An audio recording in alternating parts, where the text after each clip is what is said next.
All right, guys. I am going to throw this up on my screen, and I appreciate, hopefully, you should be able to see that. I've even got a few of my other stuff that I'm always putting up there.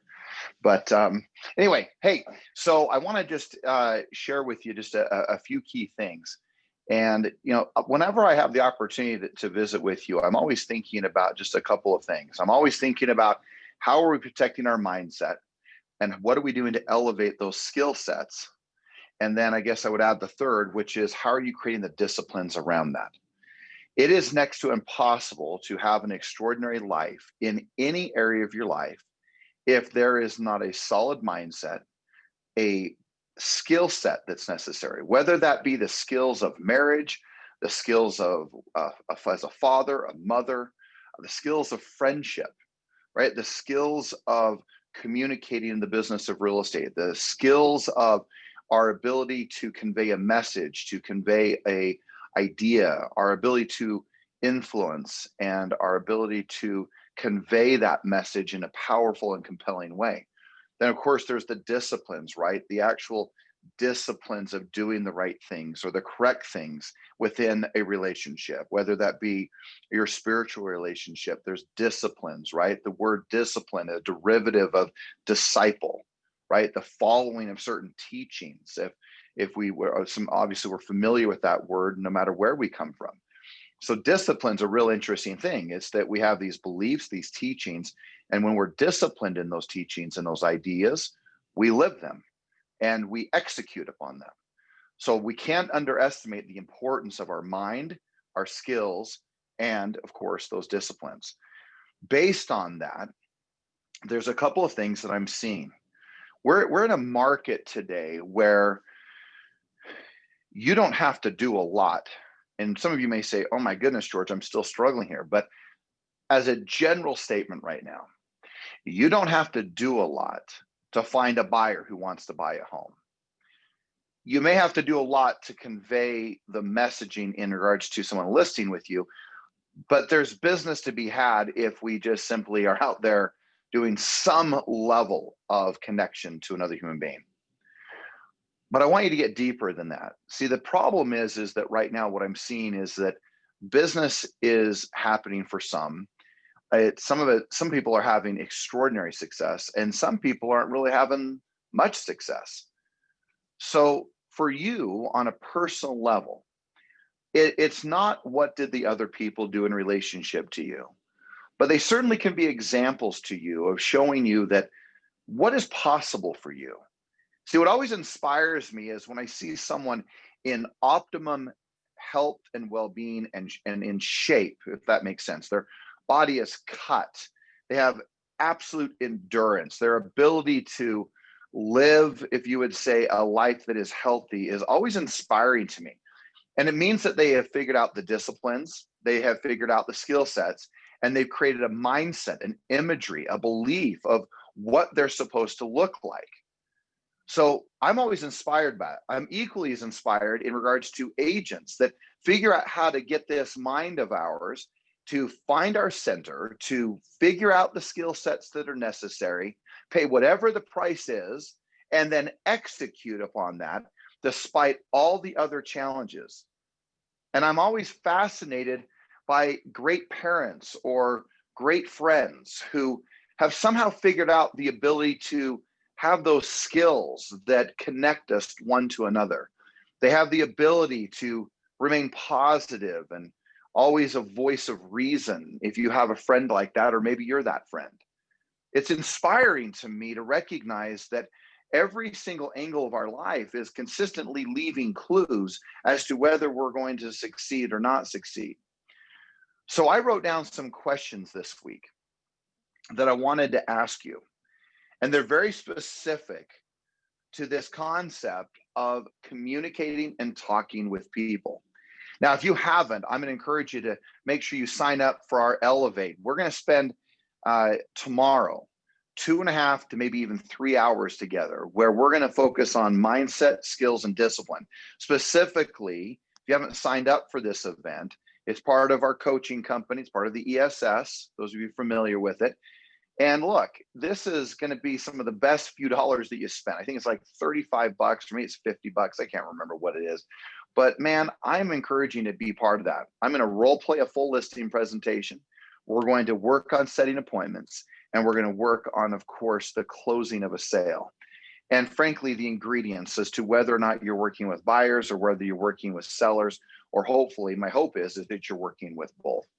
With that being said, I have a few questions that I want to have you answer. I'm going to write them up there. I hope that you can see them, but of course, I'm going to repeat them from the standpoint of you being able to take a little bit of time. I'm seeing many of you take some notes. That's awesome. Boy, I hope you keep writing. I'm only seeing 2 things in the chat box, and I've got 60 plus people on this call. Man, write down your gratitudes, share an intention, or share an aha.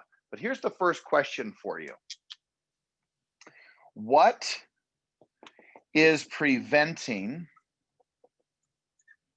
me from prospecting? And here's the key word here, gang. It consistently. What's preventing you? What is stopping you from consistently prospecting? Now, I think that there's 3 main areas. And I'm sure you could come up, but I want you to come up with others, but I want you to really think about that.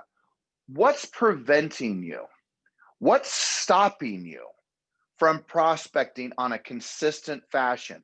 What's preventing you from reaching out consistently to any source of business, your sphere of influence, buyer leads, seller leads, just listed, just sold, for sale by owners, expires, internet leads, sign calls, anything within your sphere, centers of influence, past clients and people. What's preventing you? What would be your answer if we sat down privately? What would you tell me? What would you say to me and say, gosh, George, well, this is the reason why I don't prospect consistently. What is it that's stopping you? What is it that's, think about this. Everything you want in this business is within 2 hours a day of prospecting, maybe 3. Look, when I sit and visit with a Brian Burnett or a Brian Noel or other great agents, the only conversation that we're having is we're talking about how to contact more people in a more skill-leveled way. That's the primary conversation. Yes, we'll have conversations about complacency, disciplines, but they've kind of conquered that. So what is it that is so unique to them? What's so special about an agent who somehow figures out that no matter what the price, no matter what the cost, they will talk to, communicate with, visit with, reach out to people after people or person after person after person? What's preventing you? Now, I don't think that that's as important as the next question, but I think there's something to be said in that. So let's just go just a couple of answers here. The first one I've realized is that many agents are very fear-based. They're scared. They're scared of the unknown. They're scared of what others might say.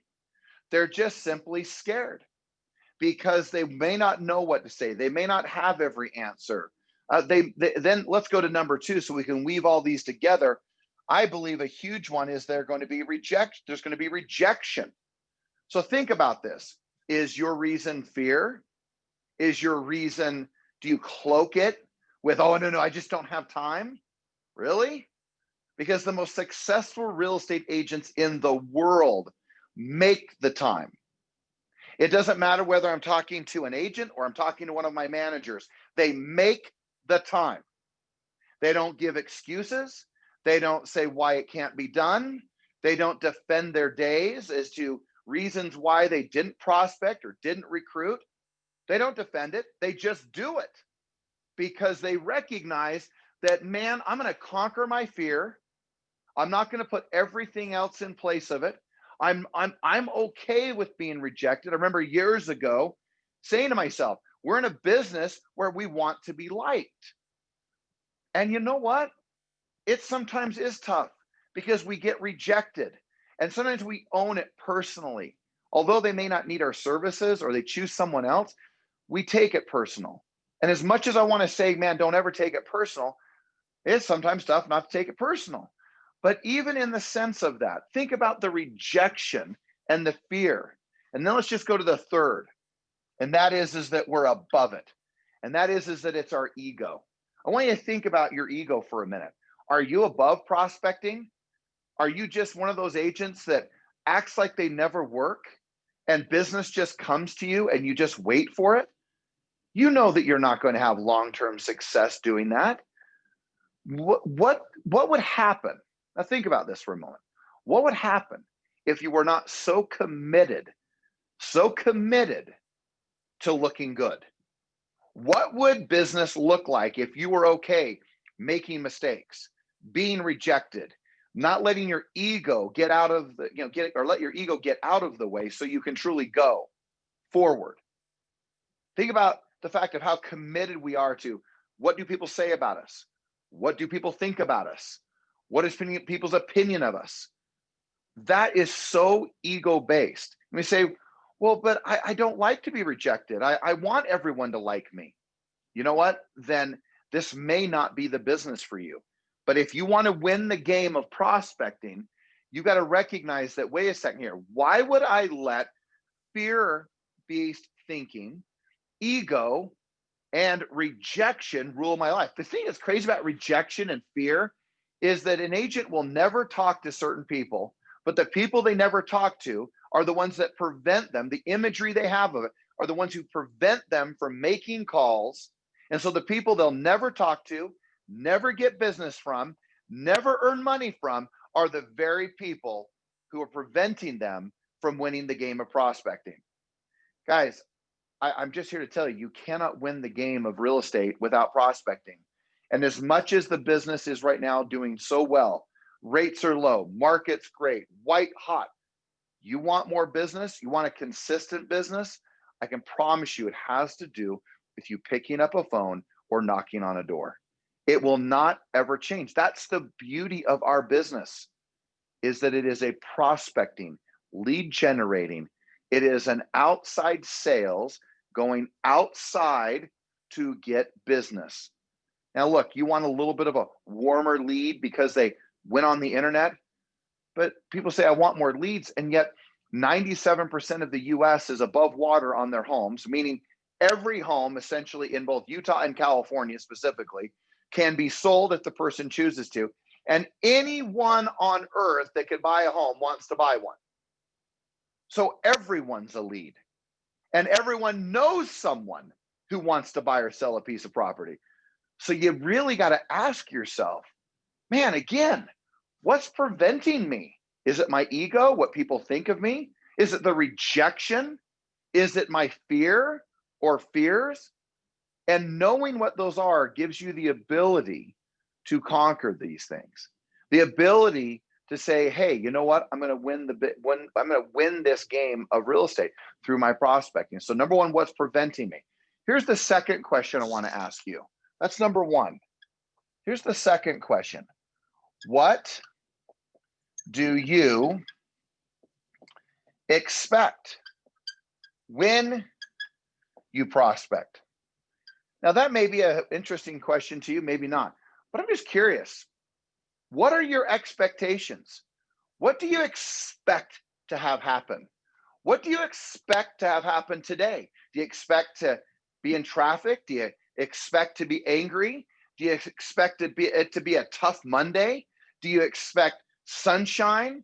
Do you expect joy? Do you expect happiness? Do you expect today to set an appointment? See, I'm always fascinated by agents who say, oh, no, I don't have anything going today. When did that turn to being your expectation? Man, what happens if you shift that expectation? What happens if you expect every single day to set an appointment with a buyer or a seller? For my managers who are listening, what if you expected every single day, every day, to set a recruiting appointment? New blood, new agent, new licensee, new person from another company. What if every day you expected that to happen? What would your actions be? Which we're going to get to that in a second. Because our lives will always meet the expectations that we have. Write this down. If I want, write this down. If I want a better life, if I want a better life, I better create a better story. And the story, ladies and gentlemen, is what do you expect? See, some people wake up in the morning expecting a glorious day. They expect beauty, joy, happiness, the ability. I was texting back and forth this morning at 7 a.m. this morning, 6 a.m. his time, Jesus Landgren. And we were texting and I said to him, today, man, let's make sure today is a day we go out and we make a difference. We find someone who needs our help. See, that's an expectation versus, gosh, I hope I can just get through the day. Now, some of you may say, well, that's a pretty good objective for me to get through the day. I've had some rough days. Okay, that's okay. For some of you, that's okay. But as a general rule, guys, you are only going to get what you expect. And if you expect great things, I can promise you great things will begin to happen. If you expect to set an appointment, you have a much better chance of setting an appointment. If you expect to take a listing today, you expect to put a buyer in a contract today, you expect to follow up on your leads today, you expect expectations. What do you expect to have happen? So what are your expectations? What do you expect from prospecting? What do you think can happen from that? What's the story you're telling yourself? If you want a better life, it's about telling yourself a better story. And some of you flat out right now need to divorce the old story that you've been telling yourself about prospecting and recruiting. Divorce the old story and marry a new one. What's the new story? I am, I can, I will, I must. I set an appointment every day. Every day, every time I get on a phone. Guys, that's been my affirmation, my mantra, my statement of power, my belief for nearly 25 years. So do you think that if I go and pick up a phone and I go ring, ring, do you think I'm saying to myself, oh gosh, I don't know what to expect here? No, I know what to expect. I'm going to set an appointment. And here's the deal, guys. This is the beauty of it. If I'm wrong, it doesn't matter. If I'm wrong, it doesn't matter because being certain and expecting has nothing to do with being right. But I can promise you one thing. You're going to do a whole heck of a lot better in business and in life if you have the proper expectations that are set. If you expect great things to happen, they're more likely to happen. If you expect to live a long life of vitality and good health, you have a good chance of doing so. If you expect, well, is it all just warm fuzzies and expectations? No, come on, guys, you know me better than that. I already just talked in the very beginning today about discipline. So again, go back to this. What's preventing you? What are you expecting? All right, now let's write down this third question as we're getting to the end of our time together. But here's the third question. What will I do differently? So I'm going to put here starting today. What will you do differently starting right now? What are you going to do differently? Right? We could talk about a number of things. What are you doing differently in regards to your health? What are you going to do differently in regards to your relationships? What are you going to do differently? But specifically, what are you going to do different in regards to prospecting? What are you going to do differently? Gosh, tell the group here.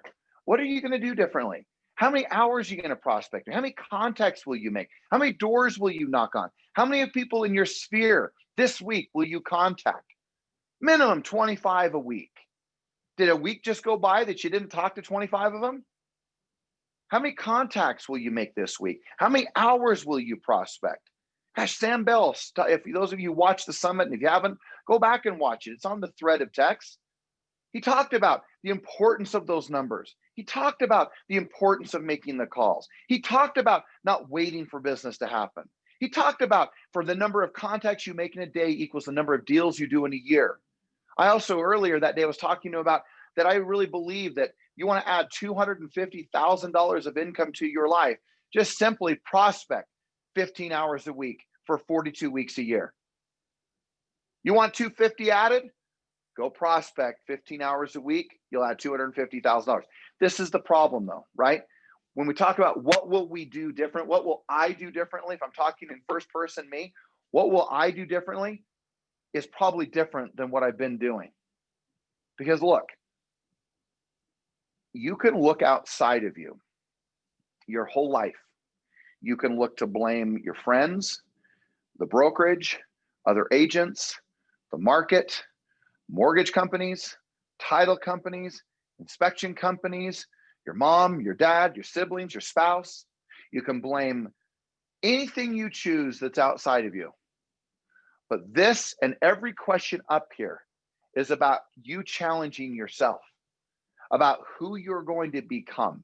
Because if you want to earn more, if you want to do more, if you want to achieve more, you have to recognize that you must become more. That's how the game works, gang. The game works by us becoming more. That's the beauty of real estate. You have to expand your thinking if you want to do more. You have to expand your disciplines if you want to do more. You have to expand your skill sets if you want to do more. And man, it may seem like, gosh, man, he talks about this stuff all the time. You're right. And I never will stop talking about it until everyone is doing it, until everyone is so committed to becoming more that, well, then we'll switch the subject. We'll talk about something else. But in the end, if you want to win the game, I would challenge you to take this moment right now and ask yourself, man, what really is preventing me? Stop telling yourself you're doing a good job when you're not. That is my pet peeve. It's like the people who all get a trophy for participating. It's nonsense. That is ridiculous that people just get a trophy to participate. Life is about winning. Life is about the details to winning. Life is about creating disciplines, mindset, and skill sets to winning. And if you want to win, then stop looking for participation trophies in real estate and thinking that you should be recognized or that you should be acknowledged or that you tell yourself that you're doing great when you're not. You see, man, that's pretty harsh. Yeah, it is. Good thing you're not my son or daughter, because I will not recognize someone for mediocrity. Because the problem is that the moment you acknowledge mediocrity and think that it's okay and think that that's your new standard, then you're okay. You will sell yourself on failure, that it's okay. You'll sell yourself on not doing a lot, that it's okay. You'll sell yourself on, oh wait, I don't have time to recruit. You don't understand how much I'm doing. No, I do understand. I've been doing this for 26 years. This is not a new rodeo for me. But I can promise you that if it's recruiting or prospecting, I can promise you it's a decision that we each make, that we completely let go and we're open to a new path. And we say, you know what? No matter what. Because winning is in the details, and the details of prospecting, the details of recruiting, the details of scripts, the details of dialogue. Because the problem, it's a lot easier to point the finger and say what's not happening, or point out the finger and tell the world everything else that I'm doing except the one thing that you're supposed to do: prospect and recruit. Prospect and recruit. That's the one thing that will prevent you or stop you from greatness or just being mediocre. What's so fascinating to me is that I look at my own career in selling 100 plus homes a year in the worst market that the country has still ever seen in the last 100 years. Number one agent in the state of Utah at the time. And what did I figure out? I prospected 4 hours a day. 100 plus homes a year in 2008-9. Magically happened. No, it didn't magically happen. What was magical is I said, man, what's preventing me from prospecting consistently? Man, what is it that I expect every time I get on a phone? And you know what? What am I going to do differently if it's not working for me right now? And when you start answering those questions, you start getting serious and you actually start being honest with yourself instead of looking for some weak answer, some pathetic answer that's preventing you, some excuse or victim or blaming game that you're playing, then you'll step up and you'll win the game. Otherwise, you're going to look and you're going to, look at either people in despisement who are winning the game, or you'll be enamored by their greatness. And yet you go and you look at these people I mentioned. I don't care whether it's the Tina Hares, the Trish Perez's, the Brian Noels, the Brian Burnett's, the Jeremy Fitzgerald's. That I look at all of them. They have one common thread, and we look at them and go, oh wow, oh my gosh, they're amazing. Are they? No. Do you know what makes like a Lindsay Wardle or a Mackenzie Cooley absolutely like shockingly amazing in recruiting? Just shocker. You're going to be surprised by this answer. Guess what they do? They prospect every day, every single day. And they are known nationally for what they do. And what do? I'll have even managers, and I hate to even say this on a live broadcast, who put them down for their success because that very manager is not recruiting, consistently making calls. It's fascinating to watch. What do you do to other agents who are having massive success? If you're not prospecting and doing your job, what do? You try to find a reason why they shouldn't be so successful, or you try to find a reason why they were successful, because it couldn't possibly be that you're not recruiting, because that would then have to be really answering the questions of your life. That's a little too intense for me. Whoa, that's a little too much for me. Whoa, I mean, he doesn't really understand my problems. Yes, I do. We all have problems. We all have difficulty. We all have absolute massively disappointment. Are some major, some minor, some scarier, some not so scary? Yes, but we all have them, and we all receive them differently, and we all feel things differently that happen in our lives. But that does not give you the excuse to not prospect. Because if you don't prospect, I just want to finish with this. Ask yourself this. You can write this down. What am I giving up by not prospecting consistently? That question for me on a personal level, gang, that is a question that when I asked that and wrote that in my journal years ago, whoa, wow. Just, what am I giving up? I realized, and I came up with this, what is 2 hours of prospecting? Ideally 3 or 4, but let's just say 2. What is 2 hours of prospecting doing to my life when I'm not doing it, basically, right? When I'm not prospecting. What I found is I have no money. I'm worried about my payments. I get worried about the market. I get worried about other agents. I wonder what the media is doing with the mortgage programs, the government's doing, my governor's doing, the president's doing, politics are doing, social issues are doing. I get all freaked out because I don't recruit or I don't prospect. That is the answer to the test, gang. If you're tired of saying no to your children because you don't have enough money, if you're tired of wondering what retirement looks like because you don't have enough money, if you're concerned about the car you drive, the house you live in, the trips that you intend to go on, the way in which you create a legacy for your family and for your future, there has to be a wake-up call that if you want to double, triple, quadruple your income to, mega degrees, it will come down to the way in which you prospect and recruit if you're a manager. That is how it will work. That is how you get a raise in the business of real estate, whether you're on the leadership side or the agent side. That's how you get an automatic raise. And then this is what people always say to me, oh, but you don't understand. Because that's what I'm hearing when I hear it. And that's why I don't get a lot of people come to me trying to give me their lame excuses. Because they are lame. Because we all have excuses. We all have reasons that prevent us from prospecting consistently. So when are you going to call bull crap on them for you? When are you going to call enough? Enough is enough for me. I can promise you, as tough as I'm being today, that if you will hear my message loud and clear, you want to change the course of your life economically, start prospecting consistently. You want to say yes more to your children, yes to more things in life, yes to traveling, seeing the world one day when we're out doing those things again. The ability to have savings, the ability to pay your taxes on time, the ability to have debts paid off, your home paid off, investments paid off.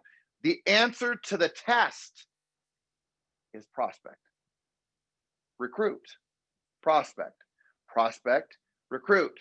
That's how we win the game.